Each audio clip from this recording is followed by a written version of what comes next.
रूप में आप सबकी तरफ से।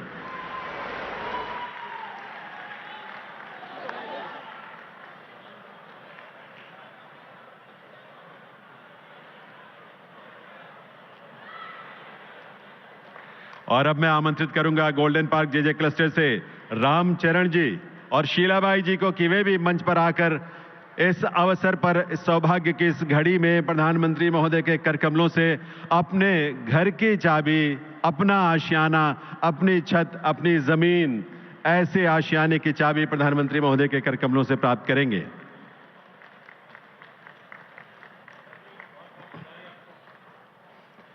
आभार माननीय प्रधानमंत्री महोदय का उनके इस कृपा के लिए, उनके स्नेह के लिए। देवियों सज्जनों, दिल्ली की झुग्गी झोपड़ियों में रहने वाले लाखों परिवारों की दुर्दशा पर आंसू तो बहुतों ने बहाए, लेकिन उस दुर्दशा से इन्हें बाहर निकालकर एक सम्मानजनक जीवन देने का सपना जिन्होंने देखा, उस सपने को साकार करने की प्रेरणा जिन्होंने दी, राह जिन्होंने दिखाई, वे हैं हमारे आपके प्रिय प्रधानमंत्री श्री नरेंद्र मोदी जी। गरीब हो, महिलाएं हो, किसान हो, आपने इन सबकी समृद्धि का मार्ग प्रशस्त किया है, इन्हें सम्मान से जीने का अवसर दिया है और साथ ही विकसित भारत के निर्माण में इन्हें सबको भागीदार भी बनाया है। देवियों सज्जनों, आइए आप सबकी सम्मान से भरी, कृतज्ञता से भरी तालियों के साथ निवेदन करें इस देश के यशस्वी प्रधानमंत्री श्री नरेंद्र मोदी जी से इस अवसर पर उनके संबोधन के लिए। माननीय प्रधानमंत्री महोदय।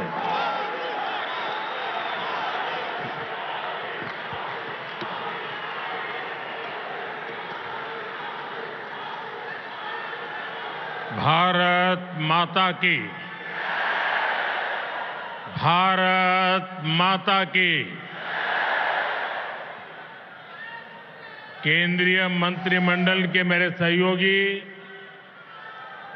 मनोहर लाल जी, धर्मेंद्र प्रधान जी, तोखन साहू जी, डॉक्टर सुकांता मजूमदार जी, हर्ष मल्होत्रा जी, दिल्ली के उपराज्यपाल विनय कुमार सक्सेना जी, संसद में मेरे सभी साथीगण, विधायकगण और मेरे प्यारे भाई और बहनों, आप सभी को साल 2025 की बहुत बहुत शुभकामनाएं।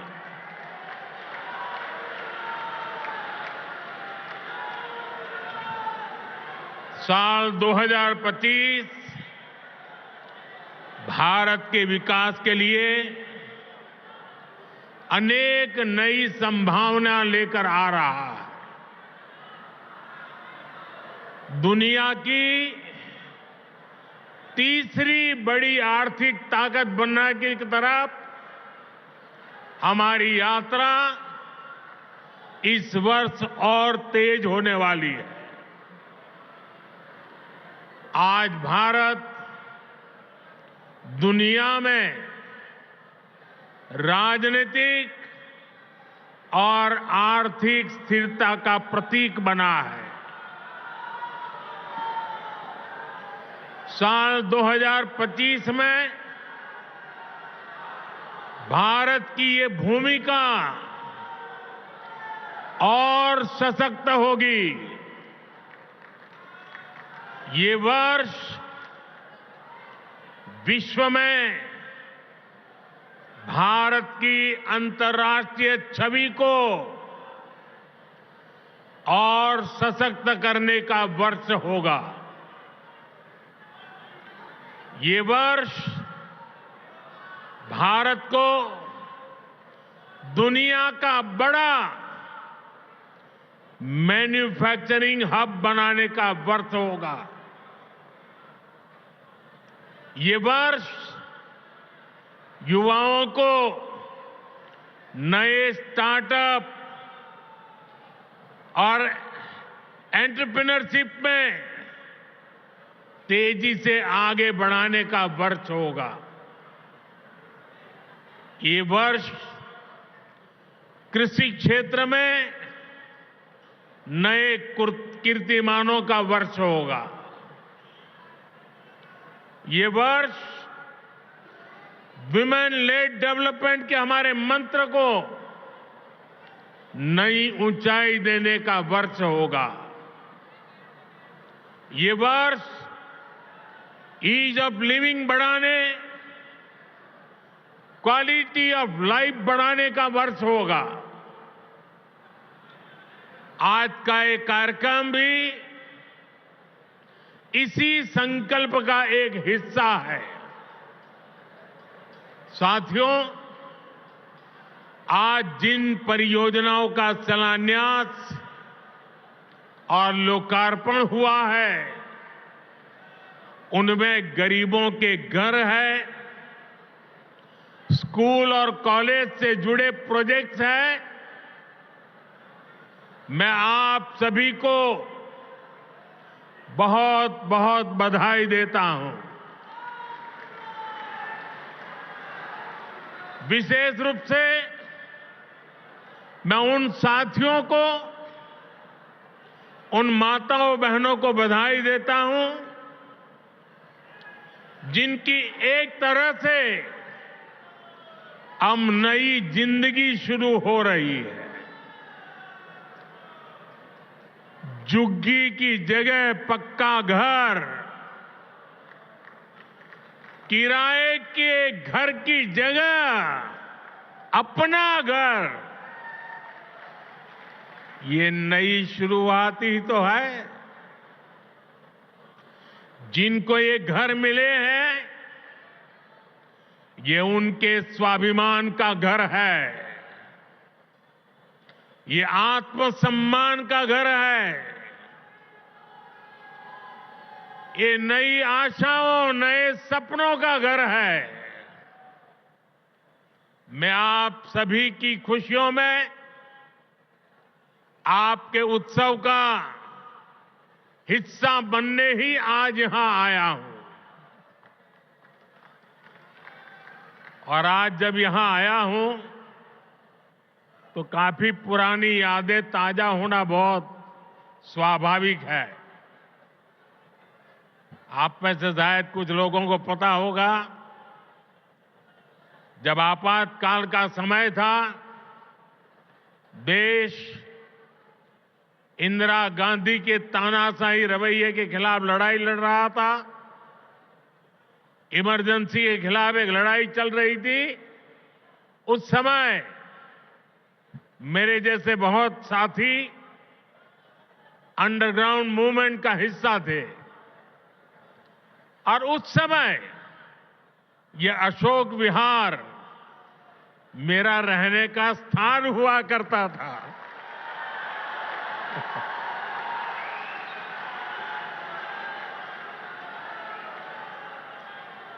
और इसलिए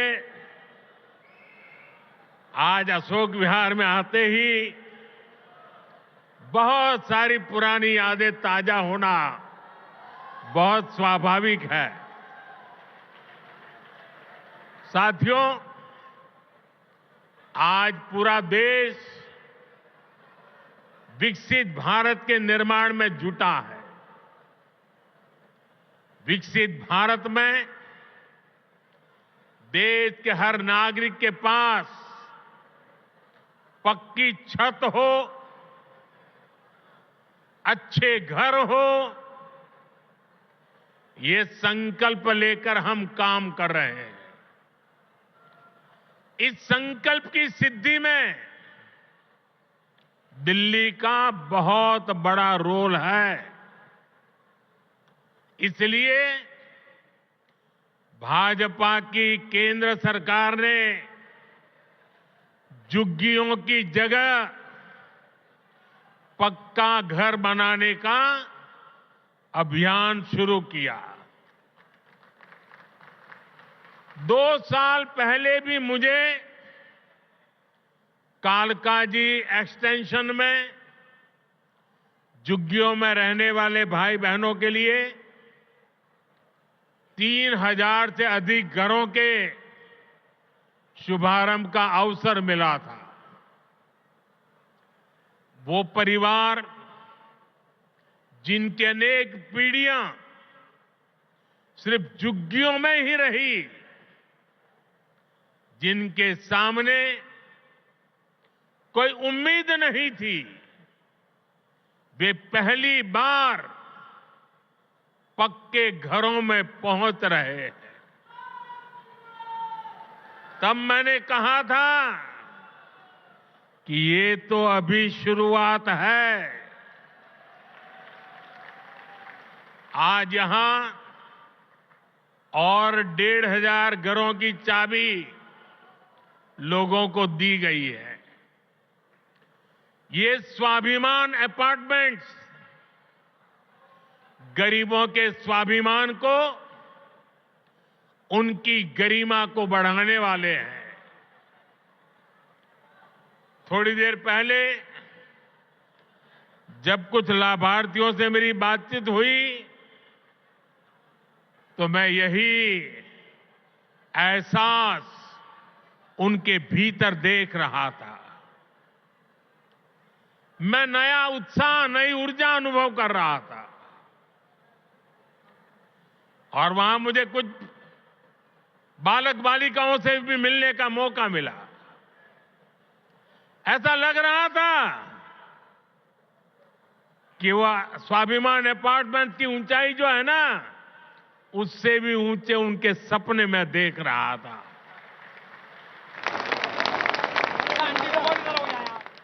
और साथियों, इन घरों के मालिक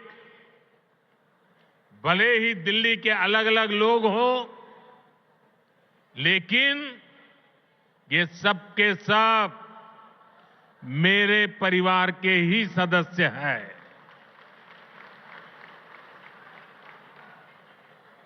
साथियों, देश भली भांति जानता है कि मोदी ने कभी अपने लिए घर नहीं बनाया।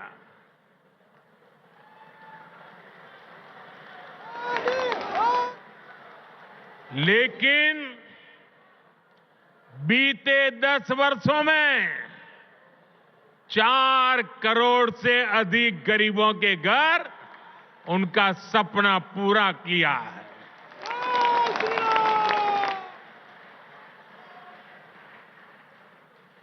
मैं भी कोई शीश महल बना सकता था,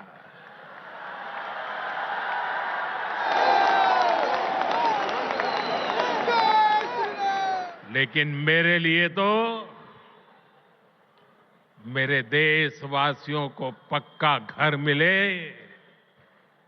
यही एक सपना था। और मैं आप सबको भी कहता हूं, आप जब भी लोगों के बीच जाएं, लोगों को मिलें, और अभी भी जो लोग झुग्गी झोपड़ी में रहते हैं, मेरी तरफ से उनको वादा करके आना, मेरे लिए तो आप ही मोदी है। वादा करके आना, आज नहीं तो कल उनके लिए पक्का घर बनेगा, उनको पक्का घर मिलेगा।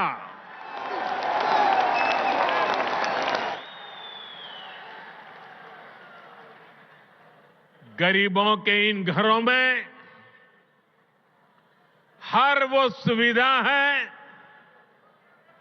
जो बेहतर जीवन जीने के लिए जरूरी है।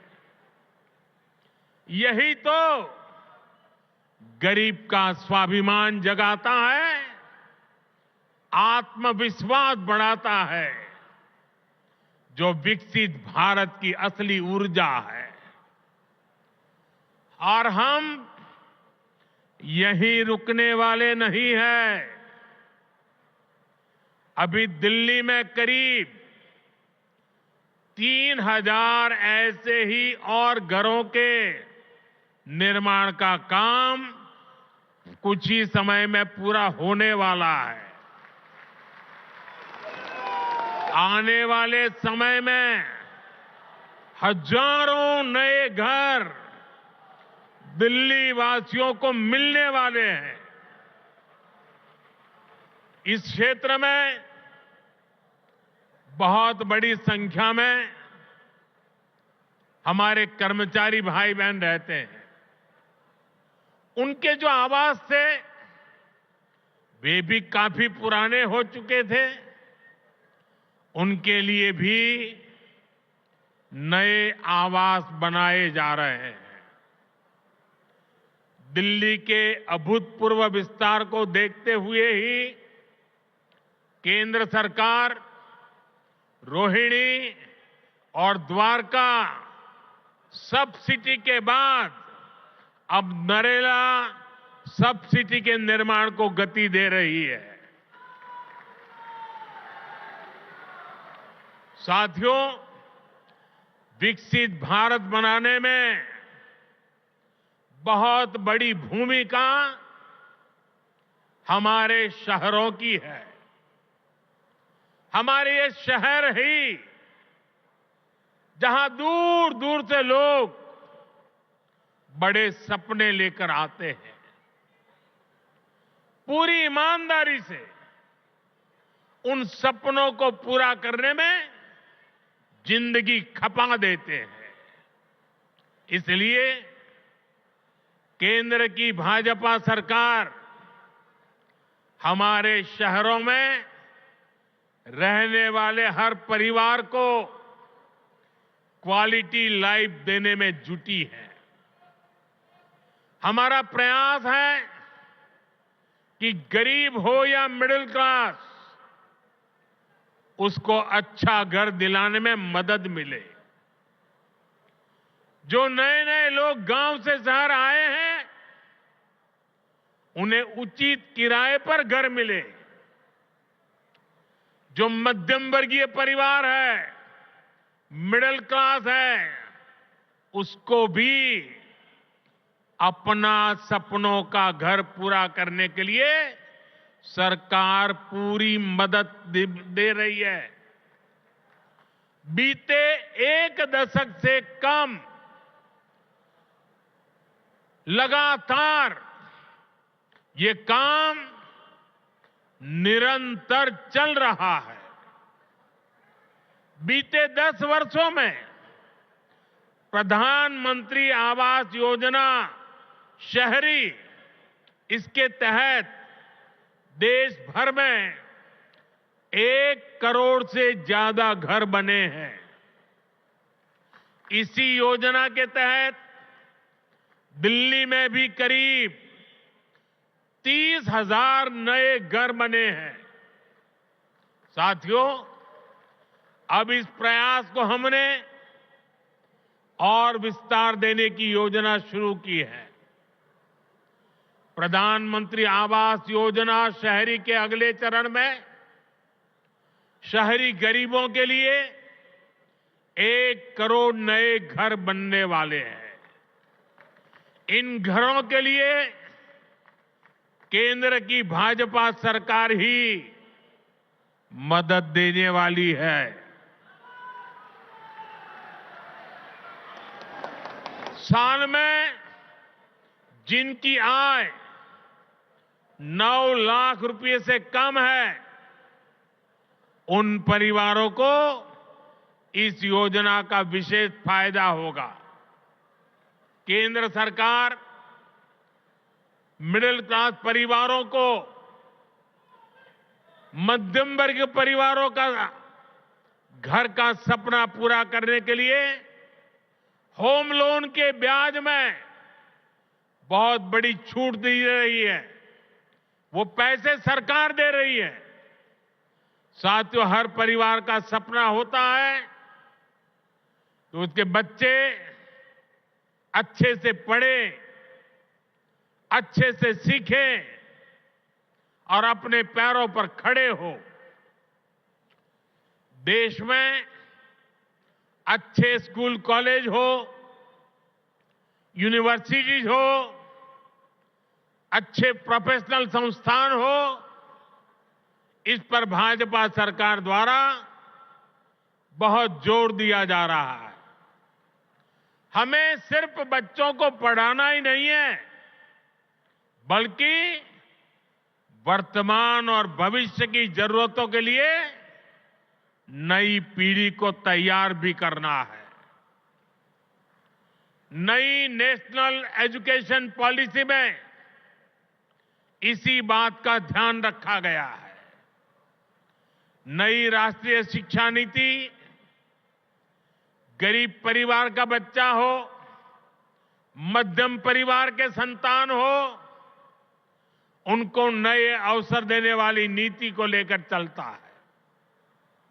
हमारे देश में मध्यम वर्ग परिवार के बच्चे हो, गरीब परिवारों के बच्चे हो, उनके लिए डॉक्टर बनना, इंजीनियर बनना, बड़ी अदालत में खड़े होकर के वकालत करना, ये सारे सपने उनके भी होते हैं।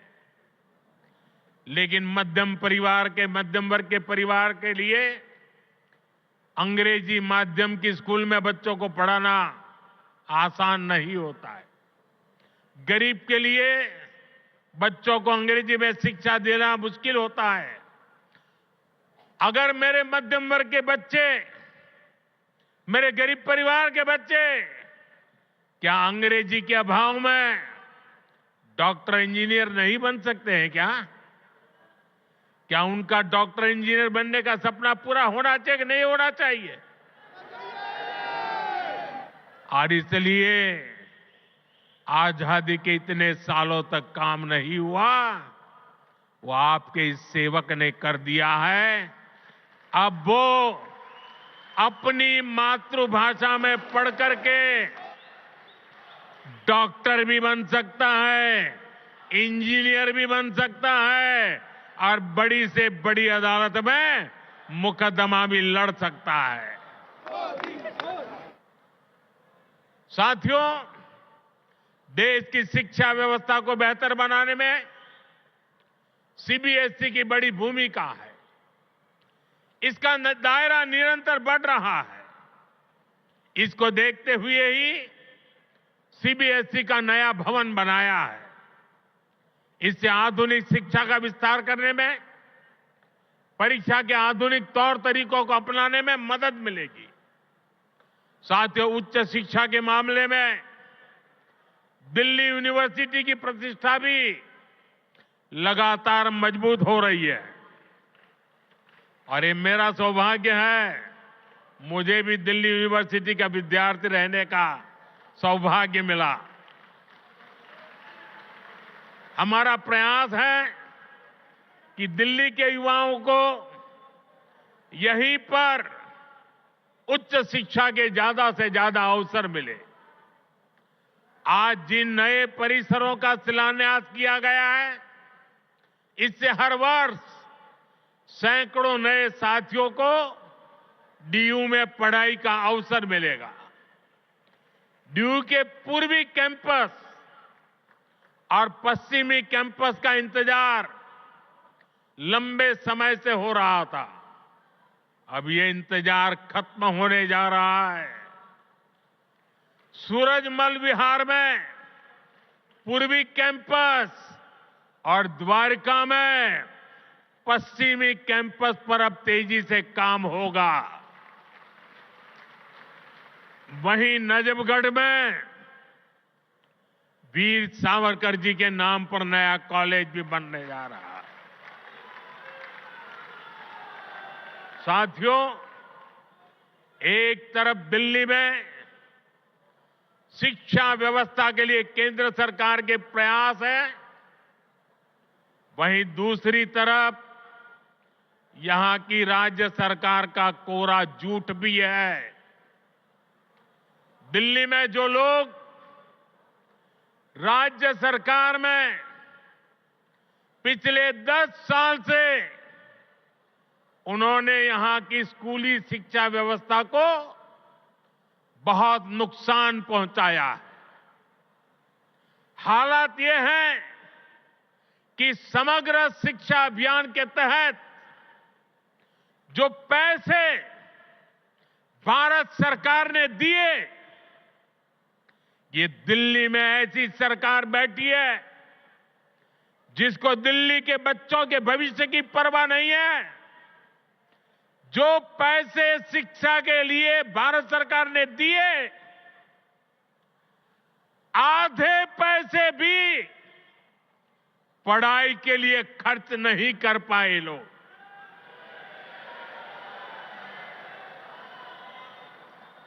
साथियों, ये देश की राजधानी है। दिल्ली वासियों का हक है, उनकी सुशासन की कल्पना की है, सुशासन का सपना देखा है। लेकिन बीते 10 वर्षों से दिल्ली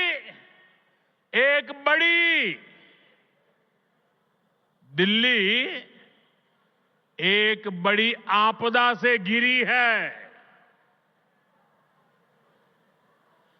अन्ना हजारे जी को सामने करके कुछ कट्टर बेईमान लोगों ने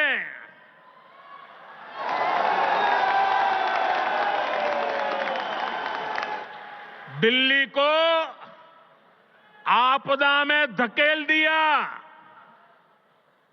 शराब के ठेकों में घोटाला, बच्चों के स्कूल में घोटाला, गरीबों के इलाज में घोटाला, प्रदूषण से लड़ने के नाम पर घोटाला, भर्तियों में घोटाला। ये लोग दिल्ली के विकास की बात करते थे, लेकिन ये लोग आपदा बनकर दिल्ली पर टूट पड़ी है। ये लोग खुलेआम भ्रष्टाचार करते हैं, फिर उसका महिमा मंडन भी करते हैं। एक तो चोरी, ऊपर से सीना चोरी।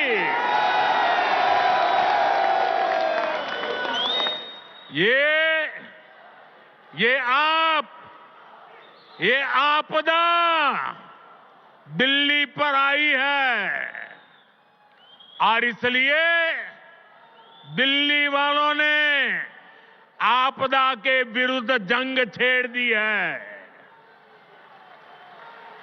दिल्ली का वोटर दिल्ली को आपदा से मुक्त करने की ठान चुका है।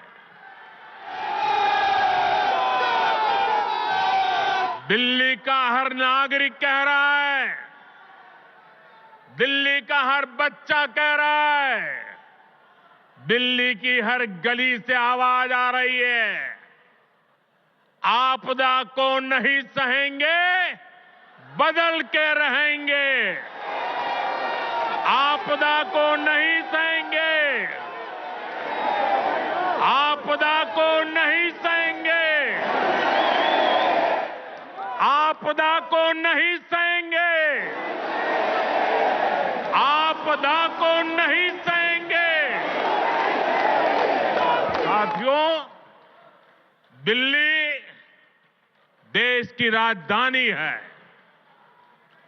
बड़े खर्चे वाले बहुत से काम यहां जो होते हैं वो भारत सरकार, केंद्र सरकार के जिम्मे है। दिल्ली में ज्यादातर सड़कें, मेट्रो, बड़े बड़े अस्पताल, बड़े बड़े कॉलेज कैंपस, ये सब केंद्र सरकार ही बना रही है। लेकिन यहां की आपदा सरकार के पास जिस भी काम का दायित्व है उस पर भी यहां ब्रेक लगी हुई है। दिल्ली को जिस आपदा ने घेर रखा है उसके पास कोई विजन नहीं है। ये कैसी आपदा है? इसका एक और उदाहरण हमारी यमुना जी है। यमुना नदी, अभी मैं ये स्वाभिमान फ्लैट के लाभार्थियों से बात कर रहा था यहां आने से पहले, तो ज्यादातर वो इस उत्तरी क्षेत्र के रहने वाले थे। तो मैंने उनको पूछा छठ पूजा कैसी रही। उन्होंने कहा साहब सर पे हाथ फोड़ के कह रहे थे, साहब यमुना जी का हाल इतना खराब हुआ, अब हम तो छठ पूजा क्या करें, इलाके में ही ऐसा छोटा मोटा करके हम मां की क्षमा मांग लेते हैं। हर दिल्ली वासी को यमुना जी का स्थिति, साथियों आज 10 साल बाद ये कह रहे हैं, और बेशर्मी देखो, लाज शर्म का नामो निशान नहीं। ये कैसी आपदा। ये कह रहे हैं यमुना की सफाई से वोट नहीं मिलते। अरे वोट नहीं मिलेंगे तो क्या यमुना को बेहाल छोड़ देंगे? यमुना जी की सफाई नहीं होगी तो दिल्ली को पीने का पानी कैसे मिलेगा? इन लोगों की करतूतों की वजह से ही आज दिल्ली वालों को गंदा पानी मिलता है।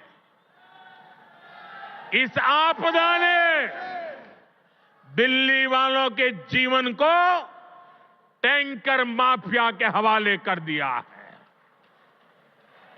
ये आपदा वाले रहेंगे तो भविष्य में दिल्ली को और भी विकराल स्थिति की तरफ ले जाएंगे। साथियों, मेरा ये निरंतर प्रयास है कि देश के लिए जो भी अच्छी योजनाएं बन रही हैं उनका लाभ मेरे दिल्ली के भाई बहनों को भी मिले। केंद्र की भाजपा सरकार की योजनाओं से गरीब और मध्यम वर्ग को सुविधाएं भी मिल रही हैं और पैसे भी बच रहे हैं। साथियों, केंद्र की भाजपा सरकार बिजली का बिल 0 कर रही है और इतना ही नहीं, बिजली से कमाई के अवसर भी दे रही है। पीएम सूर्य घर मुफ्त बिजली योजना से हर परिवार आज बिजली उत्पादक बन रहा है। भाजपा सरकार हर इच्छुक परिवार को 78,000 रुपीज, करीब 75-80 हजार रुपये एक परिवार को सोलर पैनल लगाने के लिए 75-80 हजार रुपये दे रही है।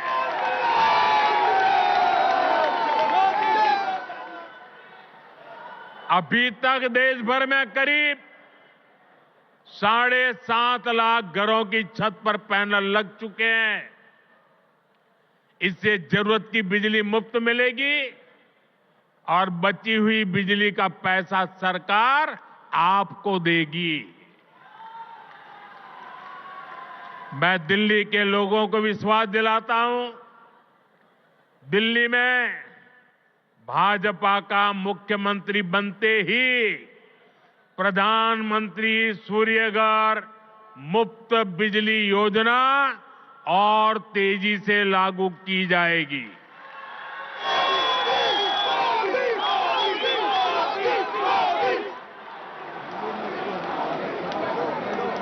साथियों, आज दिल्ली के करीब 75 लाख जरूरतमंदों को भारत सरकार मुफ्त राशन दे रही है। एक देश एक ration card, one nation one ration card योजना ने दिल्ली के लोगों की बड़ी मदद की है। वरना कुछ साल पहले तक तो दिल्ली में राशन कार्ड बनाना तक मुश्किल था। पुराने अखबार निकाल के देखिए क्या क्या होता था। आपदा वाले तो राशन कार्ड बनाने में भी घूस लेते थे। आज घूसखोरी का रास्ता भी बंद हुआ है और राशन के खर्च में भी बचत हो रही है। साथियों, दिल्ली के गरीब हो, मध्यम वर्गीय परिवार हो, उनको सस्ती दवाएं मिले, इसके लिए करीब 500 जन औषधि केंद्र यहां दिल्ली में बनाए गए हैं। इन केंद्रों पर 80% से अधिक डिस्काउंट पर दवाएं उपलब्ध है। 100 रुपये की दवाई 15 रुपया 20 रुपये में मिलती है। इन सस्ती दवाओं से दिल्ली के लोगों को हर महीने हजारों रुपये की बचत हो रही है। साथियों, मैं तो दिल्ली वालों को मुफ्त इलाज की सुविधा देने वाली आयुष्मान योजना का भी लाभ देना चाहता हूं। लेकिन आपदा सरकार को दिल्ली वालों से बड़ी दुश्मनी है। वे पूरे देश में आयुष्मान योजना लागू है, लेकिन इस योजना को आपदा वाले यहां लागू नहीं होने दे रहे। इसका नुकसान दिल्ली वालों को उठाना पड़ रहा है। और सबसे बड़ी बात, हमारे दिल्ली के व्यापारी देश भर में जाते आते रहते हैं। दिल्ली के प्रोफेशनल देश भर में जाते आते रहते हैं। दिल्ली के नौजवान देश भर में जाते आते रहते हैं। घूमने फिरने जाते हैं। हिंदुस्तान के किसी कोने में गए और कुछ हो गया,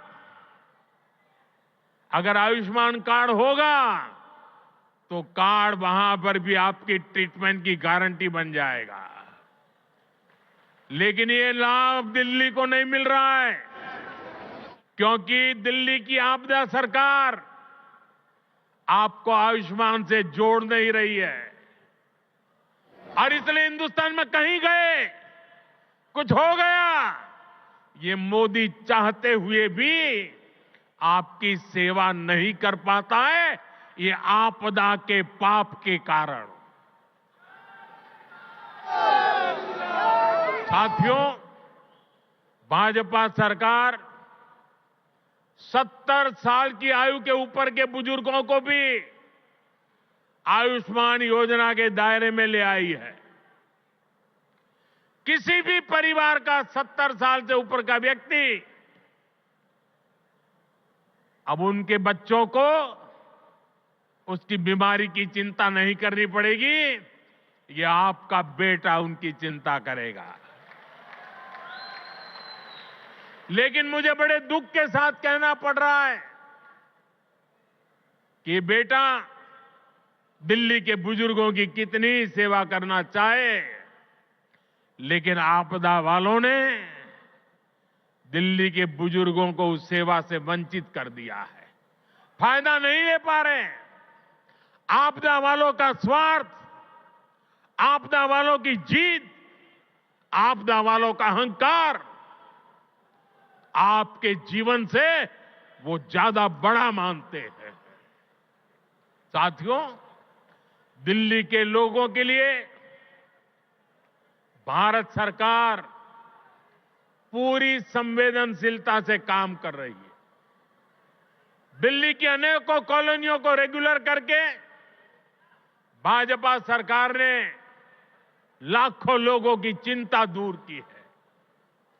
लेकिन यहां की आपदा सरकार ने, यहां की राज्य सरकार ने उन्हें आपदा का शिकार बना डाला। केंद्र की भाजपा सरकार लोगों की मदद के लिए स्पेशल सिंगल विंडो कैंप चला रही है, लेकिन आपदा सरकार इन कॉलोनियों में पानी की, सीवर की सुविधाएं तक ठीक से नहीं दे रही है। इसके चलते लाखों दिल्ली वासियों को बहुत परेशानी हो रही है। घर बनाने में लाखों रुपए लगाने के बाद भी अगर सीवर ना हो, नालियां टूटी हो, गली में गंदा पानी बहता हो, तो दिल्ली के लोगों का दिल दुखना बहुत स्वाभाविक है। जो लोग दिल्ली के लोगों से विश्वासघात करके, झूठी कस्में खाके अपने लिए शीश महल बनवा लेते हैं, उनसे जब यह आपदा जाएगी और भाजपा आएगी तो इन सारी समस्याओं का समाधान भी किया जाएगा। साथियों, आपको याद रखना है, जहां जहां आपदा का दखल नहीं है, वहां हर काम अच्छे से होता है।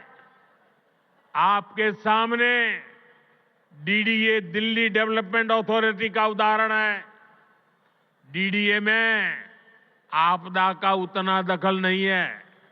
इसके कारण डीडीए गरीबों और मध्यम वर्ग के लिए नए घर बना पा रही है। दिल्ली के हर घर तक पाइप से सस्ती गैस पहुंचाने का काम तेजी से चल रहा है। ये काम भी इसलिए हो पा रहा है क्योंकि इसमें भी आपदा की दखल नहीं है। दिल्ली में इतने सारे हाईवे बन रहे हैं, एक्सप्रेसवे बन रहे हैं, ये भी इसलिए बन पा रहा है क्योंकि इसमें आपदा की दखल नहीं है। साथियों, आपदा वाले दिल्ली को सिर्फ समस्याएं दे सकते हैं, वहीं भाजपा दिल्ली के लोगों की समस्याओं का समाधान करने में जुटी है।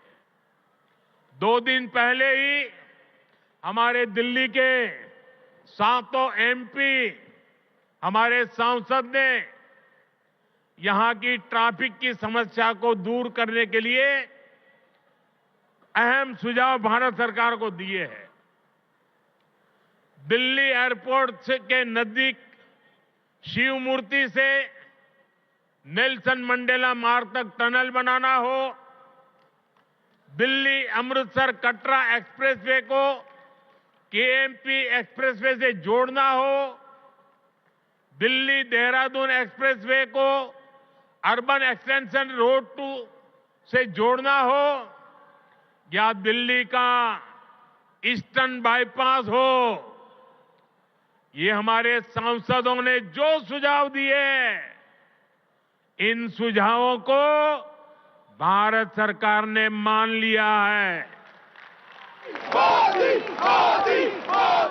इन पर सैद्धांतिक सहमति दे दी है। इनसे आने वाले समय में दिल्ली में ट्रैफिक की समस्या का समाधान होगा। साथियों, साल 2025 दिल्ली में सुशासन की नई धारा तय करेगा। ये साल राष्ट्र प्रथम, देशवासी प्रथम, मेरे लिए दिल्ली वासी प्रथम, इस भाव को सशक्त करेगा। ये साल दिल्ली में राष्ट्र निर्माण और जन कल्याण की नई राजनीति का शुभारंभ करेगा। और इसलिए आपदा को हटाना है, भाजपा को लाना है। आपदा को हटाना है, आपदा को हटाना है, आपदा को हटाना है। इसी विश्वास के साथ आप सभी को नए घरों के लिए, नए शिक्षा संस्थानों के लिए फिर से एक बार बहुत बहुत बधाई। मेरे साथ बोले, भारत माता की दोनों हाथ ऊपर करके पूरी ताकत से बोलिए, आपदा से मुक्ति का नारा चाहिए। भारत माता की, भारत माता की, भारत माता की। बहुत बहुत धन्यवाद। बहुत बहुत आभार माननीय प्रधानमंत्री श्री नरेंद्र मोदी जी का उनके इस प्रेरक संबोधन के लिए। तालियों की गूंज आपकी आनी चाहिए, करतल ध्वनि से आइए, अभिनंदन वंदन करें, आभार व्यक्त करें, हृदय से आभार व्यक्त करें ऐसे देश के यशस्वी प्रधानमंत्री श्री नरेंद्र मोदी जी का। हृदय से आभार प्रधानमंत्री जी का उन हजारों परिवारों की ओर से जिन्हें आज आपकी प्रेरणा और प्रयासों से अपना घर मिला है, अपनी छत मिली है। हृदय